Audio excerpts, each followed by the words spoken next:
भी नहीं सर खिलाया वो सर। सब्जी खा जी सर खाने नहीं उनको होता बोला वो। मैंने फेको मत बुलाओ। सर वो बात अरे ते गधेच्या बच्चा फेकू मत म्हणजे ते कशी खातीन काय तुला काही लाज वाटते शरम वाटते आराम करावं क्या ते नाही म्हणलं. फेकून नका म्हणते त्याला म्हणजे ते तिकडे बाहेर नेऊन फेकून देतात.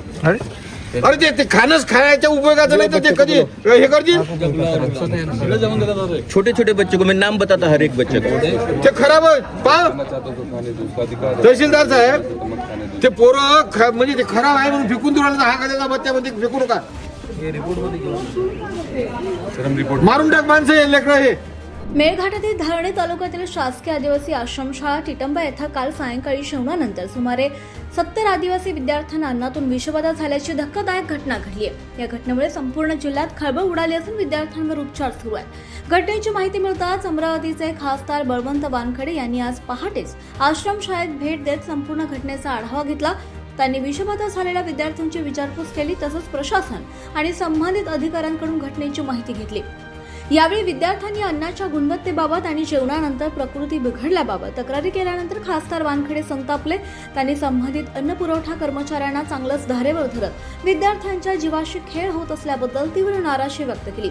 खासदार वानखडे यांनी संतप्त शब्दात संबंधित कर्मचाऱ्यांना जाब विचारत विद्यार्थ्यांच्या आरोग्याशी कोणतीही तडजोड खपवून घेतली जाणार नसल्याचा इशारा दिला. तसंच या प्रकरणातील जबाबदार व्यक्तींवर कठोर कारवाई करण्याच्या सूचना त्यांनी प्रशासनाला दिल्यात. या प्रकरणी उपविभागीय अधिकारी आणि तहसीलदार यांना तातडीनं चौकशी करून दोषींवर कठोर कारवाई करण्याचे आदेश देण्यात आल्याची माहिती त्यांनी दिली आहे. मेळघाटातील आदिवासी विद्यार्थ्यांच्या सुरक्षेचा आणि आश्रमशाळेतील अन्नाच्या गुणवत्तेचा प्रश्न पुन्हा एकदा ऐरणीवर आलाय. या गंभीर घटनेची सखोल चौकशी करून दोषींवर कठोर कारवाई करण्याची मागणी जोर धरते. या घटनेसंदर्भात संसदेमध्ये आवाज उठवणार असल्याचं सुद्धा खासदार बळवंत वानखडे यांनी म्हटलंय. और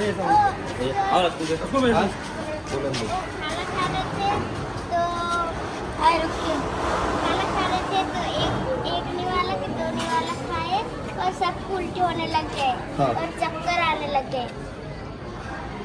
कितना खाना खाया तुमने? एक एक निवाला दो निवाला सब जने खाए. खाना अच्छा मिलता है तुमको? खाना कैसा रहता? अच्छा मिलता है. कैसा रहता खाना? कच्चा कच्चा रोटी कच्चा चावल भी कच्चा मिलता सर और दाल है तो थोड़ा अच्छा ही मिलता है. रोटी कच्ची मिलती रोटी चावल कच्ची मिलती दाल भी पतला मिलता है.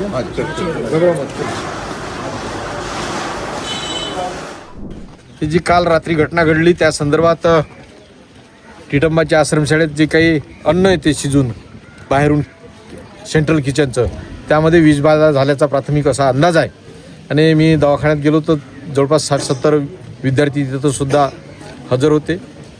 त्यांच्या तब्येतीची काळजी तिथले डॉक्टर आणि PO तसेच तहसीलदार हे प्रशासकीय मंडळी सर्व घेताच आहेत. परंतु या आश्रमशाळेत जे काही त्यांच्याकडे दुर्लक्ष होत असतील संबंधित कर्मचारी असतील किंवा सेंट्रल किचन असेल यांच्यावर या संदर्भात गुन्हे दाखल करण्याच्या संदर्भात मी PO साहेबांना तसे निर्देश दिले आणि निश्चितच ह्या गोष्टीची सखोल चौकशी करून त्या पद्धतीनं गुन्हे दाखल होतील.